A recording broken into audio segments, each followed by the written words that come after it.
Peace and greetings, you guys. What's good? It's your girl here. Welcome back to my channel, The Metaphysical Mommy. You know what's good with that.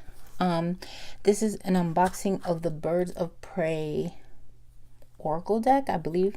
I know it's not a tarot deck, but I don't know if it's labeled as an Oracle deck per se, but we did get it here. That's what it looks like. So I literally just opened this, privacy sake.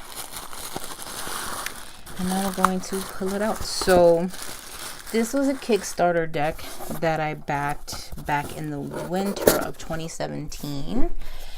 And I did get the extension pack. So just because I thought that these cards were just extremely unique, I was like, okay, my cat is joining us. If you hear any kind of extra noises, that's why. So first and foremost, here we have a little card that goes with this. You can check out birdofprey.com to check out some of the artwork. So that's nice. Okay, there's all kinds of extra goodies here. So I believe this is a sticker. I hope this is a sticker, and I'm not sure where I'm going to put it yet, but I like it. Oh, these are so cool. Okay, I love all these little goodies. Look at this hollow. You see that? You see that? So this is definitely an art piece from one of the cards, because I remember that this was one of the images in the card that really just sold me. And when we get to that card, I'll show it to you. Here's the other one. Really cool holographic, because hello. More sticker. I got a little sign in the back there, so, with a thank you. JordanHaley.com if you're looking for the artist himself. I was super stoked about this. I am super stoked about this deck. Because, and what's really crazy about this is it came in last night, but when I came home from my daytime job, there was no mail. But when we woke up in the morning, it was there. So I'm like, oh my God, it was sitting there all night. But because of the nature of the deck itself, I just kind of feel like it was meant to marinate in the moonlight or something. I don't know, don't ask. So more stickers, or this would be a bumper sticker. But I'm loving all of this. Okay. So I'm guessing this is the expansion here in the smaller casing, and then the main deck here. Oh my God, there's buttons too. Good Lord. Okay. So here we have a little button. Okay, so what I really love about this already, and as you can tell, it's very symbol-y. It's very like you could just pull all your esoteric knowledge out of the images, the way that it's nothing but symbolism. It does not come with a book. It was intended to not come with a book, because it's supposed to be your intuition and your interpretation of the deck. Oh my God. Okay, so the box is hard, as you can hear, and please don't mind my nails. They are really rough right now. Okay, so this is what the box looks like without the plastic. Like I said, it is hard, and then you have like a inlay here. I'm not sure if you can see that. Here, there's an inlay. It says Birds of Prey. It's just the Birds of Prey deck. So far, I don't see Oracle actually listed anywhere. And like I said, I think that was the intention. So when I open it, bomb. There's nothing on the inside. I put the sticker in there because I wanted to save it, but I love this black and gold going on. And then this is the main stack of cards. So the paper quality, this cardstock is thick. I mean, when I say thick, it is. And you know what's crazy? That this cardstock, it's thick, but it's also very soft. Oh, I don't know how to describe this, because it's not laminated. So, I mean, as you can see, there's no kind of shine coming back at you with this. When I feel the back, it almost kind of has, like, feels kind of velvety. for card. I've never felt this before in a cardstock. This is gonna make me want to use this deck even more, just because it feels soft. I can feel the inlays on the other side of the card. And I know he used like an old press printer of some sort. I'll leave the information in the description bar below. But yeah, I hope that this comes out with something. All right, so let's get to flipping through the cards. So here's the first card. Of course, this is just going to be a first impressions, and because it's not a tarot deck, I'm not going to be as I guess detail oriented as I usually am, in the sense that I have no attributions to go with. So basically, this card, along with the rest of the cards, there are no keywords, there's no book. It's meant to be intuitive. It's much more esoteric. It's much more very black and white, kind of what are you getting from this. So, you know, I see the three swords. So I mean, in my brain I can associate tarot things, which is an esoteric divination system within it. So I mean, it doesn't have to be, but the way that I go about it, it is. You know, whatever sticks out, you just read it that way. Oh, this is gonna be interesting to use and read with, but I'm gonna just go ahead and keep flipping through them, and if something really catches my eye, I will stop.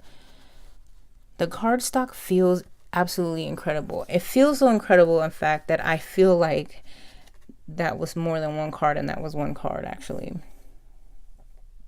So as you can see, there's astrological symbols in there: Jupiter, Saturn, some the sun, Mercury, lightning, candles. Ooh.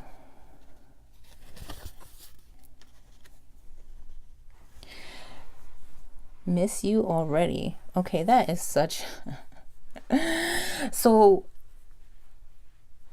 the reason why even this deck intrigued me, I was super curious about this deck, super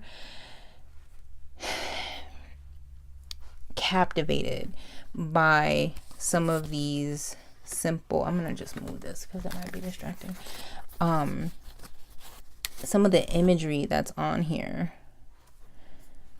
you know. And so far I've been pulling all the cards right way up, and you see how this is like upside down. So what's interesting is like you don't even know which way is upright and which way is not. So good luck with that. I'm gonna try to keep my life in order right now. Love that there's like a palmistry hand here. Here are some more. This is almost like a mix of the Death card and the Ace of Chalices or Ace of Cups. Like a combination of those two energies put together in a card.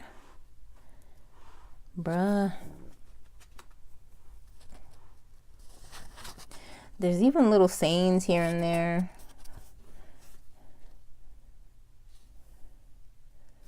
This one says, this light shines from within. This light shines from within. See what I mean? It's kind of sinister and kind of, I don't know. I really like this aesthetic though. It's really interesting. Today is fine for some. Tomorrow dream undone. Okay. So you guys kind of are starting to get a general feel for what this deck looks like, the aesthetic of it. I think this would go really well with the Anatomy Tarot, perhaps.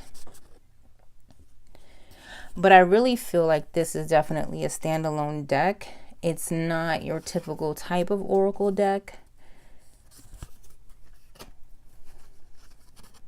You have to really like work with it, come up with your own associations. How would you read it? Would you use it in a typical divination type of reading, or would you use it in a different way?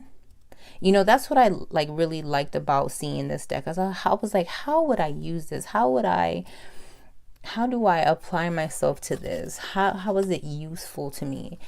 And for me, I really got this sense of it being like a magician's type of deck, meaning if you wanted to do some magical working, you can use this almost like to anchor a point, to create a spell by just pulling a card or two and working with the elements in there. Like there's just like a lot of places that this can navigate you towards in an astral level, and a very esoteric. I think it's very personal. I almost feel like this is not something that you would use with other people necessarily. You could. This one says endure, and flipped over says suffering. So there does seem to be this, right side up and reversal type of thing. But mind you, the backs of them are reversible. So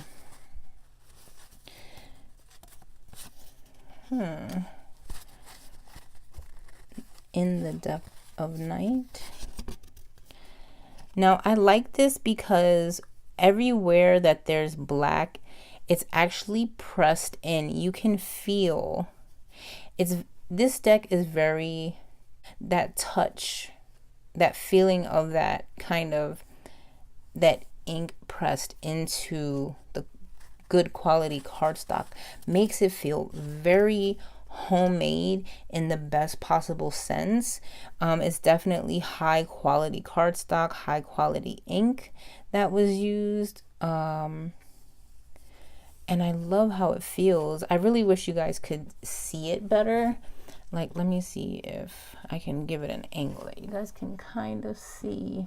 It probably doesn't transfer on camera, but you can see there's a groove there. Okay. Just trust me, there's a groove there.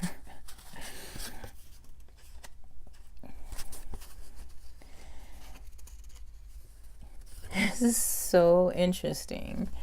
Yeah, I'm really feeling like this is just a deck you can just work with. Personally, build a relationship with this deck, make it work for you, work with it back and forth, like, and there's no colors to distract you. It's straight up black and white. If you wanted to color it in, you could, but first of all, it's beautiful the way it is. Second of all, I'm not sure what materials, meaning pens, markers, etc., would be the best medium to attempt this with. I'm all for deck modding, but I would not want to ruin this by accident. You know what I mean? I don't have a backup copy or anything like that. And now, if it became available mass market wise and the quality was similar, I might consider doing something like that just to see how colors would change the dynamic. But it's straight up black and white. This is definitely something that I feel like it could be worked with within the confines of your own privacy, and kind of really working it the way that you want to work it to manifest things, etc. So this was one of the cards that I saw that really was like, it blew my mind. I just thought it was beautiful. And I was just like, look at this, this moth, but then like, look at the skull in the body of the moth. And I was just like, okay, my brain can't handle it. And this is too good. I need this in my life. And I'm gonna tell you right now, with it in my hands, I am very, very satisfied,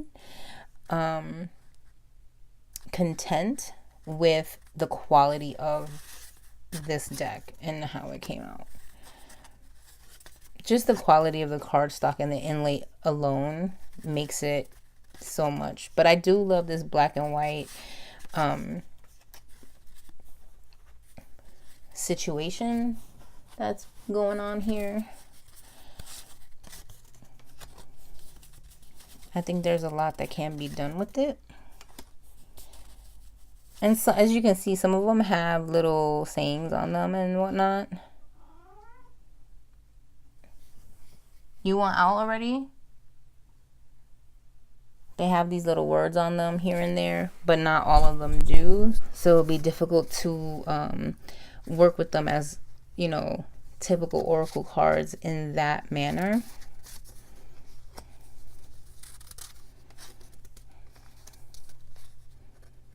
I don't think I would take these out of my house. As above, so below. Ugh, I can't stand it. It's too good. It's too good.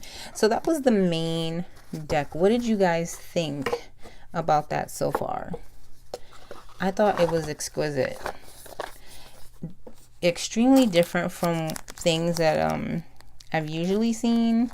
So then we have the expansion pack that it came with. So I'm gonna just... Yay! I managed to somewhat salvage the sticker. And I'm going to stick it in the box as well, just like the other side. Because all these embellishments make it personal. Okay. So here we have the expansion pack, which is the exact same size of the rest of the deck. Just kind of FYI right there. So you can see. It's right on. Nothing too different. Man, that's a lot of cards. Okay. And let's go on about this. Same feeling. So here's another one. This kind of looks like the sigil I made for the Metaphysical Mommy, kind of, sort of. I like it. I like it a lot. Only thing is, anything that is in Old English font type is very difficult to read because it's rather small for now.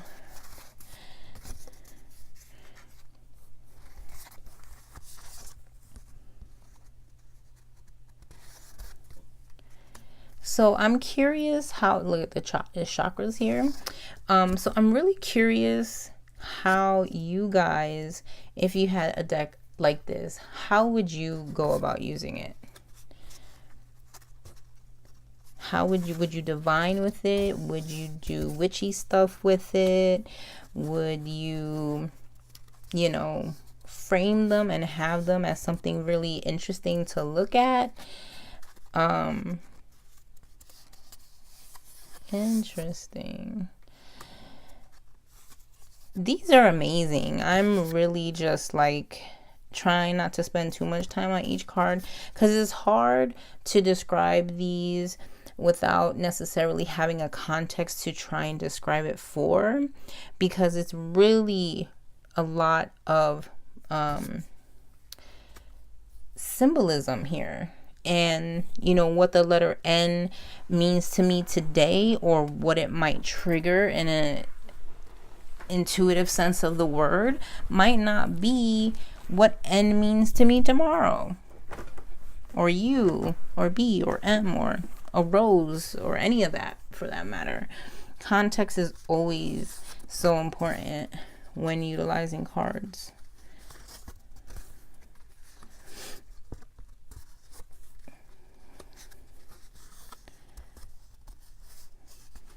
I'm really loving this one. So let's say I were to use this for something like path working or to set intention. This particular card right here, I see it as something about ascension, about mental, spiritual ascension, and kind of like working that third eye and opening it up and seeing different perspectives until I get into this place of extreme mental clarity or spiritual clarity or awakening or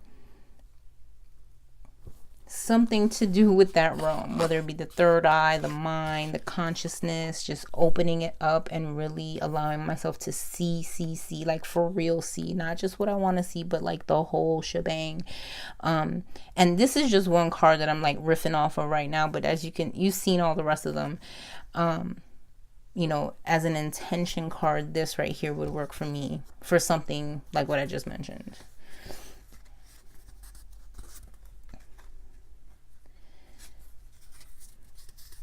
I'm okay. Look here. This, upon immediately looking at this one, I saw a dream catcher. So it's kind of like I could take this with me, have it on top next to my bed, and boom, like that's the dream catcher. You understand what I'm saying? Like there's just so much going on within each of these cards that I feel like there's something that can be done with each and every one of them in a different manner. And that's the last one there. And so as you can see, I mean, these are like really thick. This is 15 cards, and it's that thick.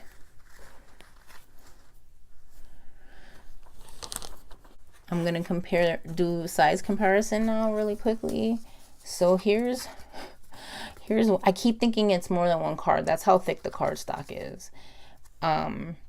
It's bigger, a little bit taller than your standard Rider-Waite. This is a Centennial.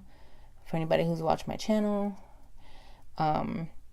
it width-wise it's the same. The corners are rounded a little bit more, thicker than a typical tarot deck, but the size is, is comfortable. The thickness, I wish that there was some kind of camera focus thing that could really describe how thick these cards are. I always thought that the Centennial version of the Rider-Waite-Smith was a pretty decent card stock. Thick for a mass market edition, if you will. But I don't know what to compare this to. The Star Child Tarot has a really good card stock. It's rather thick, but this one is not. So this one definitely has a papery feel, a papery finish. Like, when you have index cards and you try to shuffle your index cards, how they feel like paper, they shuffle like paper. Like you can feel or hear the scratchiness of the paper. That's what I mean. Not flimsy. These are not flimsy at all. At all. Ooh, but they feel really nice to shuffle. And they feel super soft. I'm sorry, you guys. I don't usually go on and on and on about how a deck feels in my hands. But the way that it feels, it just almost feels like a really good textile fabric of some sort. I don't even know. I'm impressed. First impressions, I'm impressed. I'm excited to figure out what to do with this deck. So I put the expansion pack in, and as you can see, the box is puffed up just a little bit, but I don't mind it. I'd rather them all be safe together. So yeah, that's the Birds of Prey deck. Let me know what you guys would do with this. How would you utilize this? How would you use it for clients if clients felt comfortable with them? Would you use these for clients? Would you use these strictly for yourself? What would you do? How would you utilize this deck? I'm really curious to know your answers, because we all come from different backgrounds, and I'm intrigued. I'm genuinely extra intrigued by this deck now that I have it in my hands. And I'm like, what do I want to do with this? How am I going to put this to use? I have some ideas. Like I already threw some of my ideas out there for you guys, but I really am curious what else came to mind for you when you saw this deck. I'm seriously considering dedicating a notebook to working with this deck, coming up with my own kind of descriptions, instructions on how I would use it, how I would interpret each of the cards. This is a deep one for me. I find it to be extremely esoteric, extremely intuition is definitely needed to use it. Your symbology, your mental definitions for symbology needs to be very present. I feel like for this to have more of a nuanced layering happening when you're interpreting the cards. So yeah, so I'm excited. You hear me, I'm rambling just a little bit now because I don't want to stop talking about it. All right, so anyways, I hope you guys enjoyed. Don't forget to have a wonderful day. Much love, many blessings. Peace, peace, peace.